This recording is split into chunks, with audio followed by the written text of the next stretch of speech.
sih sebenarnya. Kalau saya bukan tebak sih, maksudnya karena kita jarang megang, terus jarang tahu biasanya penyebab keterbatasan fleksi itu ada di segmen cervical berapa. Ya udah sih dapatnya saya, yang penting di atas dari 7. Oke, saya posisikan tangan saya sini. Nah, yang perlu diperhatikan ketika positioning tangan. Nih, tangan ini ya, bagian ini kita berada di 2 segmen processus spinosus. Nih, ini masuk di antara 2 posisi. Terus tangan saya yang satunya ini ada di sininya. Kalian boleh mendekat, boleh.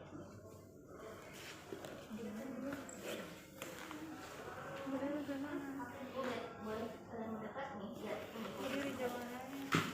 Aduh, mana sih? Di antara sih selanjutnya saya minta dia untuk fleksikan kepalanya.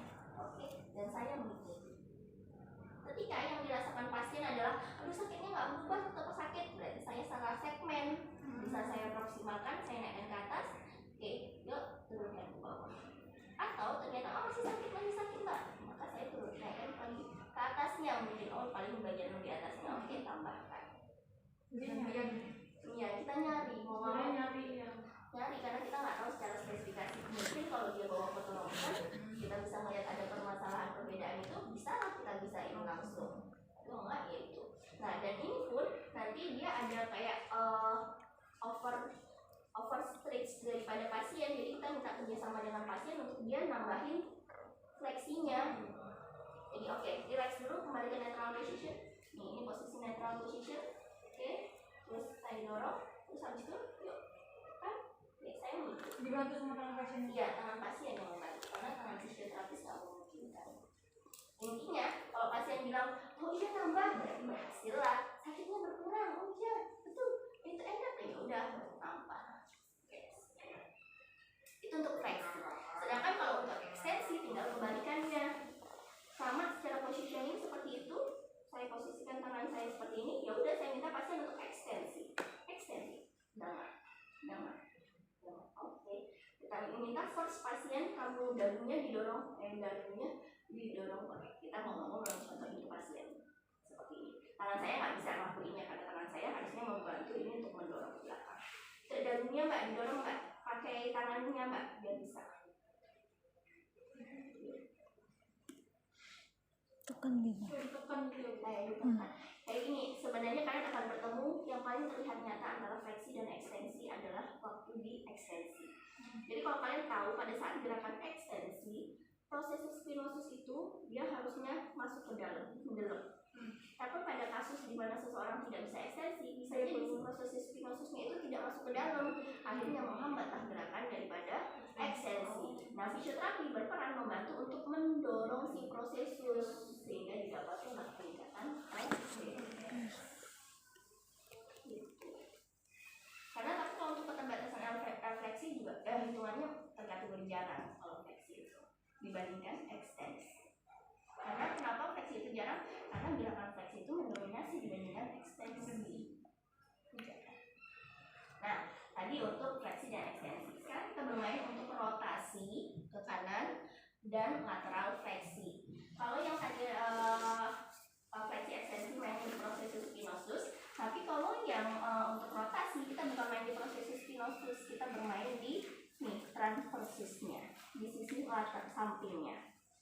Prosesus spinosus di sini berarti di sisi kanan dan di sini ada prosesus transversus. Sekarang kita tinggal pada permasalahannya, dia gangguannya rotasi ke kanan, lateral fleksi ke kanan, atau ke kiri. Kalau yang bermasalah di sisi kanan, kita berada tetap di sisi kanan. Kalau bermasalah di kiri, kita berada di sisi kiri.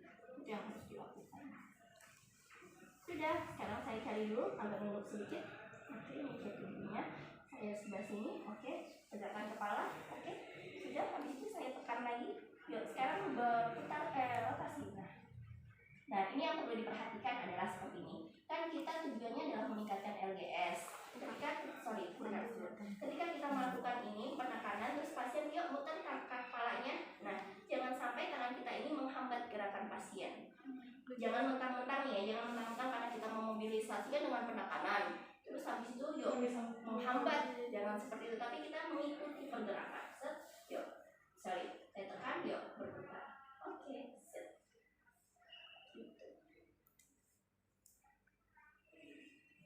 Tapi tapi memang sebenarnya kalau meridian ini modelnya mantep di pegangan, mantep di penekanan.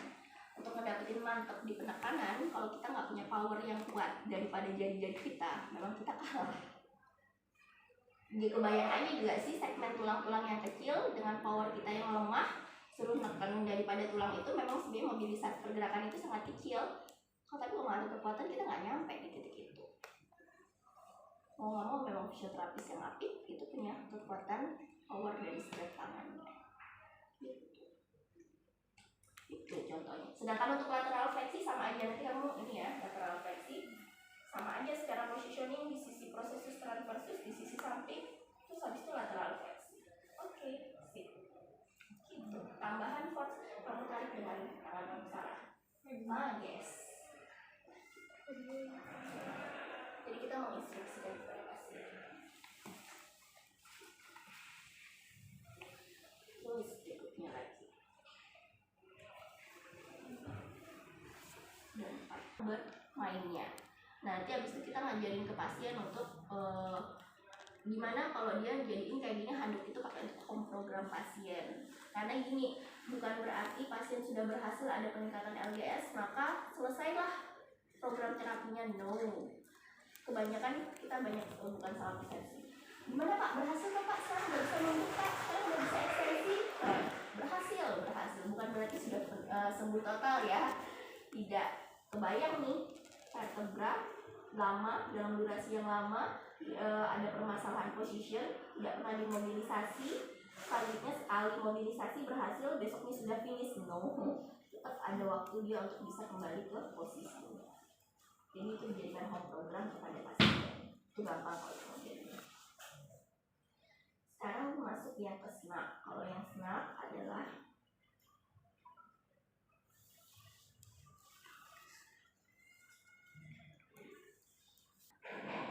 C7. Kalau sebenarnya hasil foto rongsen kalau saat ini di sini terlihat adanya ini tidak tegak lurus tapi terjadi seperti ini. Gimana caranya kita mau menetralkan dia dalam posisi tegak lurus antara segmen vertebral di atasnya dengan di bawahnya. Nah, kalau yang snap ini C7, kita mau bermain C7 dengan C6, maka saya dapatkan C7, saya geser ke samping. Transversusnya, bukan transversusnya, tapi dari prosesusnya kita ke samping. Ini. Terus satunya lagi kita ada di C6-nya. Terus ngapain? Kita mobilisasinya untuk menggerakkan. Ya, gitu ya. Kita gitu.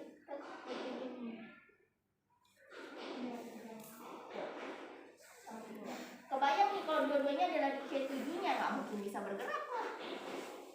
Sedangkan kalau kita bermain di antara C6 dan C7 ya pastinya ada agak sedikit.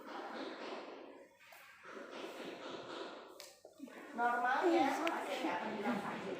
Kalau penekanan kita berat. Tapi kalau pasien sakit berarti kitanya yang belum tepat.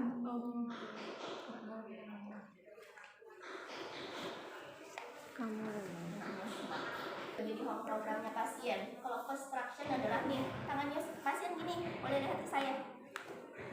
Tangannya pasien satu digabungin seperti ini. Selanjutnya satunya di kepala. Jadi kita cuma tangan yang ini narik kepala ke arah fleksi. Jadi kayak kita mentraksi. Tarik gitu ya Bang? Tarik. Tapi yang perlu menjadi perhatian adalah juga bukan yang nunduk banget sih, tapi kayak yang kita memobilisasi daripada si vertebranya, jadi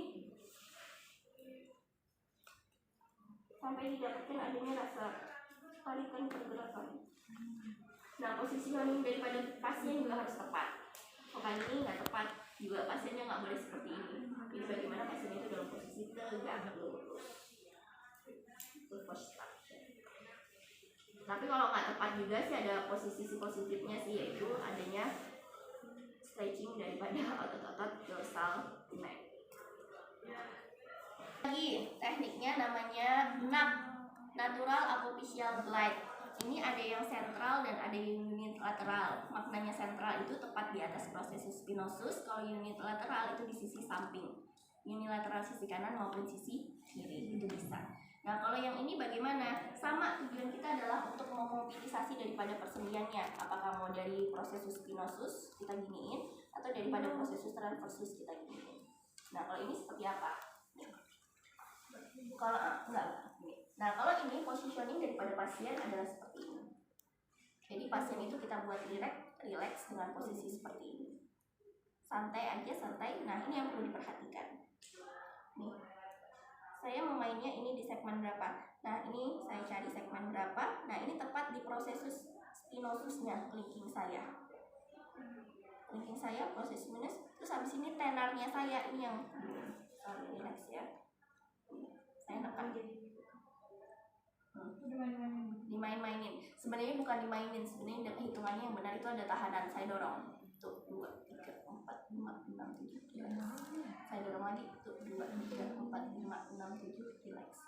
Tuh 2, 3, 4, 5, 6, 7 relax gitu. Bukannya pakai ini nggak? Iya, pakai tenar ini untuk yang menekan. Kalau ini nggak ada kekuatan untuk menekan, jadi tenar inilah yang menekan. IC berapapun silahkan dicari, pokoknya sampai pasien merasakan ada tidak menimbulkan rasa sakit. Dan yang berikutnya adalah memang kita bisa ngerasain adalah ini loh yang mengalami kekakuan, ini loh yang itu. Atau kalau kita nggak tahu semua segmen C kita kenakan, kita mobilisasi semuanya kita ini. Oke, saya lihatkan dulu satu persatu. Kalau fisioterapis yang sudah oke, mereka pasti udah bisa nemu di antara C3 sampai C7 yang paling kaku adalah di segmen ini, berarti ini yang bermasalah, itu bisa.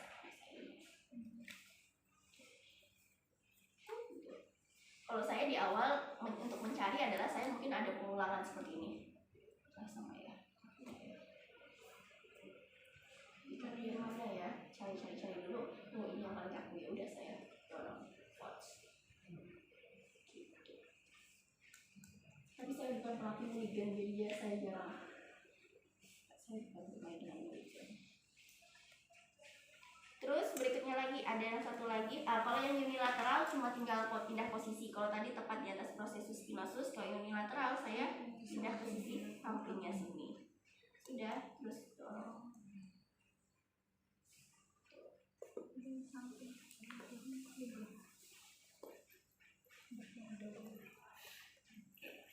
Terus berikutnya reverse snap. Nah kalau reverse snap ini adalah maknanya sentral dan unilateral. Sebenarnya secara positioning nih, reverse snap itu sama ini juga posisinya nih. Tangan fisioterapis harus seperti ini. Nah dan dia apa? Nih kita di sisi lateral kanan dan kiri. Terus habis itu kita dorong ke arah depan.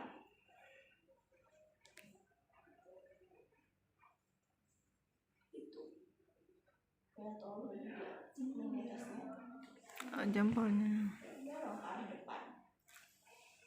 Ini kerasa banget loh kalau kita punya rigiditas daripada leher. Kita giniin, kerasa banget. Kamu ngerasain tau mbak? Sakit. Itu berarti kalau dia sakit, saya mainnya cuma sampai segmen ototnya saja, tidak sampai kepada tulangnya. Atau tambahan lainnya memang dia punya kekakuan daripada leher, ketika ditekan rasa bukan kekakuan, ketegangan daripada leher. Boleh juga sih sebenarnya kalau sebelum mulligan kita relakskan dulu otot-otot lehernya, massage, release dulu, itu lebih bagus. Tuh contoh teknik Bu, yang tadi yang pinggirnya itu yang didorong pinggirnya. pinggirnya yang kita dorong. Nah terus yang berikutnya adalah cervical traction. Kalau ini pakai belt, ada belt mulligan, kamu naik ke atas belt. Cervical traction, nih lihat positioning daripada tangannya fisioterapis seperti ini. Jadi sebenarnya yang bermain adalah jari tengahnya fisioterapis. Ditempatkan pada segmen cervical berapakah kita mau bermain, seharusnya bisa kita menempatkan sesuai dengan segmen cervical berapa yang ingin kita traction. Tapi kalau saya jujur dapat pas aja, mantap. Sebentar, oke turun, baring, turunkan lagi kepalanya, maksudnya bukan sana lagi, di sana lagi. Oke, turunkan saja kepalanya. Oke, HP-nya lagi sana lagi. Oke, sip. Ya, oke, sip. Endingnya sebenarnya yang terjadi, sorry, Endingnya sebenarnya yang terjadi, angkat dulu kepala kamu ketika kita sudah dapat nih tumpang tindih. Oke, udah turunkan. Udah dapat. Oke, lihat positioning tangan saya nih. Jempol saya ada di sini. Udah, kamu relax aja mbak, santai, lepas tangan kamu, jatuhkan di samping. Oke, udah. Ya udah, terus habis itu saya ngapain? Udah, cuma gini doang, badan saya yang main. Ditarik. Ditarik. Oke, dan saya yang main. 1, 2, 3, 4, 5, 6, 7.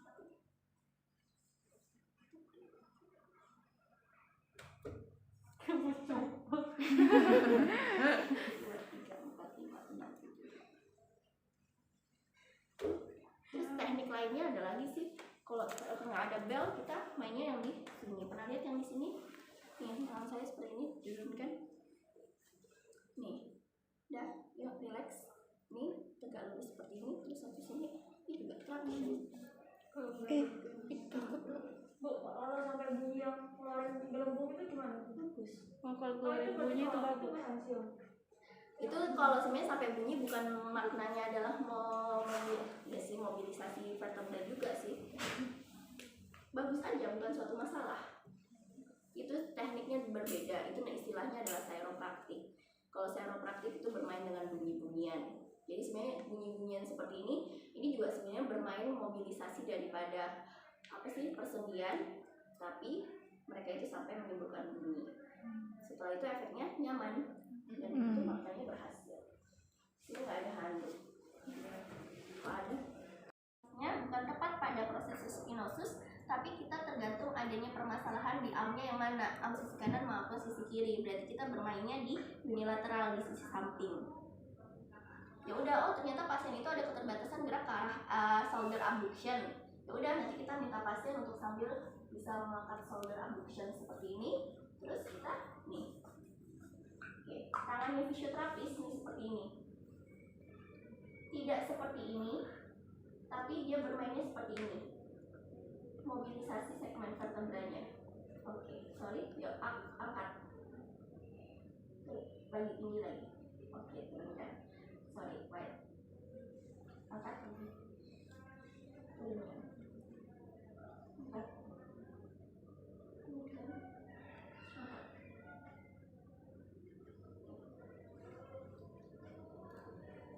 Baik.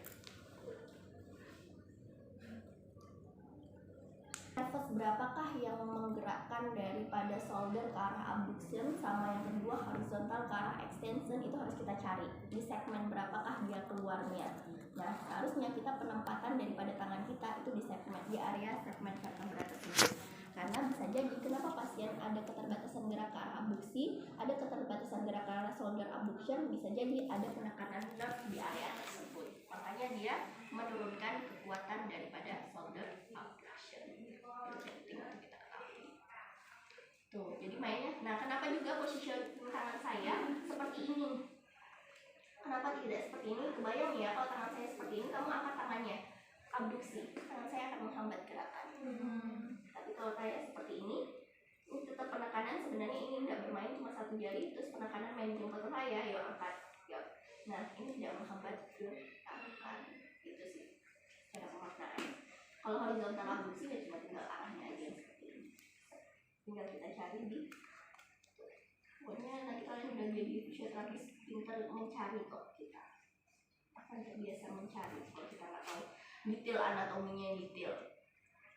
Kalau saya juga kalau bahasanya korban tidak pelaksanaan, maksudnya tidak menerapkan teknik ini dengan detail kepada pasien, ya susah juga mau menghafal. Lupa sudah dulu mungkin saya hafal, sekarang udah lupa karena nggak pernah diterapkan. Beda sesuatu yang saya bisa terapkan dengan tidak, dan kita pasti akan mengerti. Nah, sekarang yang berikutnya lagi untuk yang normal. Nah, ini juga penting.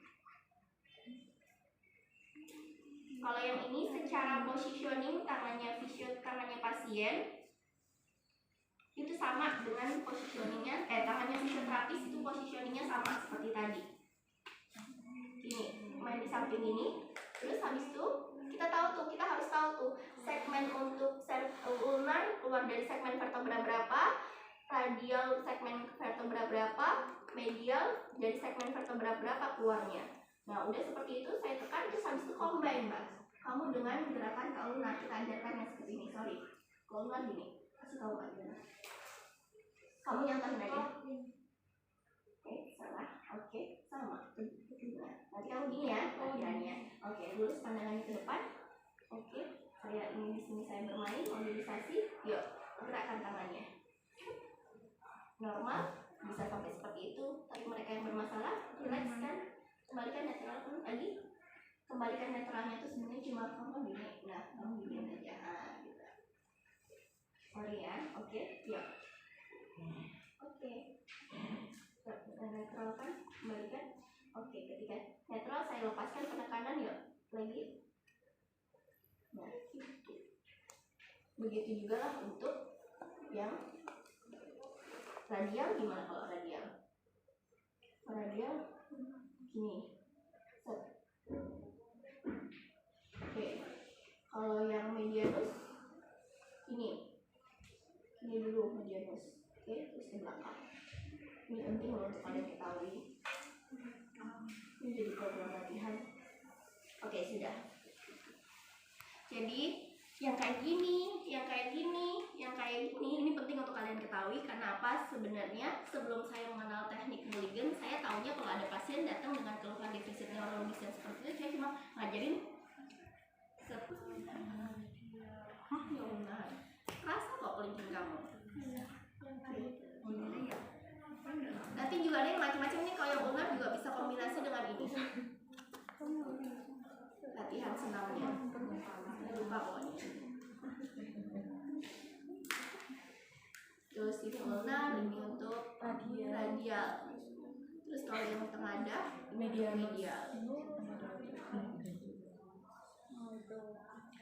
Terus yang berikutnya adalah untuk kita bantuan pasien untuk membukanya. Yes, kamu ini pasti ada kekakuan. Kita orang yang punya jarang buka mulut besar-besar, buka mulut besar-besar pun kadang kalau kita ketawa yang benar-benar itu rasakan mulut capek.